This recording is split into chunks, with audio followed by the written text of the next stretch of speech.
Let's go, friends. Now we will start our second day English speaking practice day.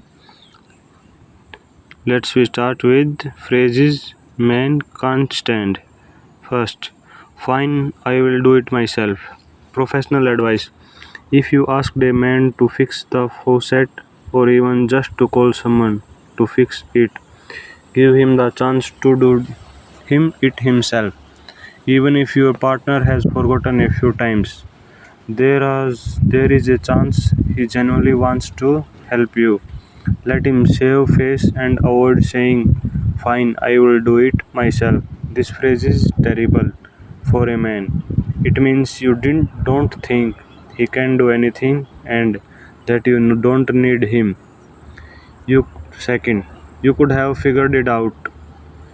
These hurtful words won't motivate him because you are asking for the nearly impossible. Women will save themselves a lot of time and nerves if they just accept that men are bad at reading between the lines and making assumptions. They aren't built for it and they can't be retrained. Just say directly what you want from him. Number 3. Be a man. For your sake and his. Don't use these words. It's a harsh attack on his identity, questioning his masculinity and his belongings to the great terrible tribe of providers, protectors, builders, and inventors. Number 3. You are going out with your friends again. Don't see this as a threat to your marriage. Sure, sometimes going out with the guys to watch football is just a enthusiasm for a good drinking session, but for most men, meeting friends is an outlet to communicate as equals, exchange opinions, and share their boys' symbols of power and status. Let's go, friends, with our second story. Anger and the girl at the airport. A girl was waiting for her flight in a large airport. Her flight was delayed, and she faced several hours of waiting. She bought a book and a packet of cookies and sat down in a chair to pass the time. Next to her was an empty seat where she placed her packet of cookies, and beside it sat a man reading a magazine. She took a cookie, and to her surprise, the man took one too. She was infuriated, but she said nothing and continued reading. Each time she took a cookie, the man did the same.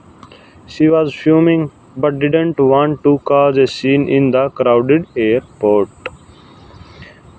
When there was only one cookie left, she thought, I wonder what this rude man will do.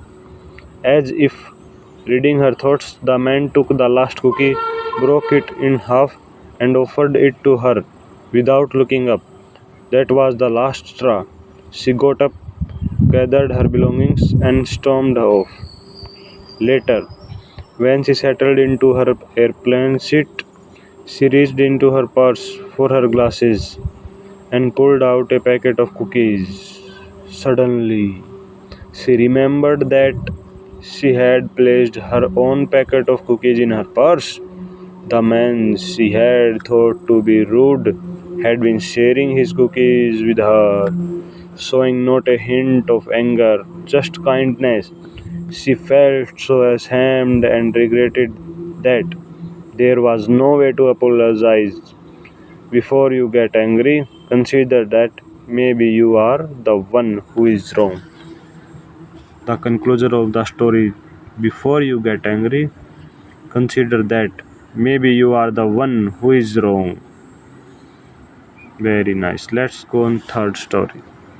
The harsh truth about success no one talks about. Number one. They believe success is inevitable.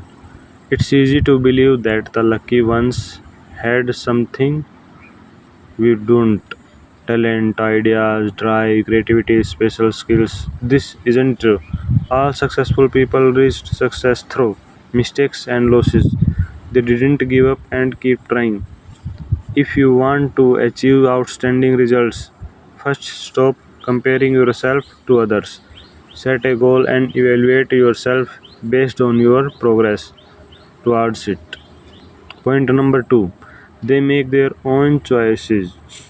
You can wait 4 years to recognize, chosen, or promoted. This is unproductive. Today, thanks to the internet and social media, the opportunity to showcase your talent are virtually limitless.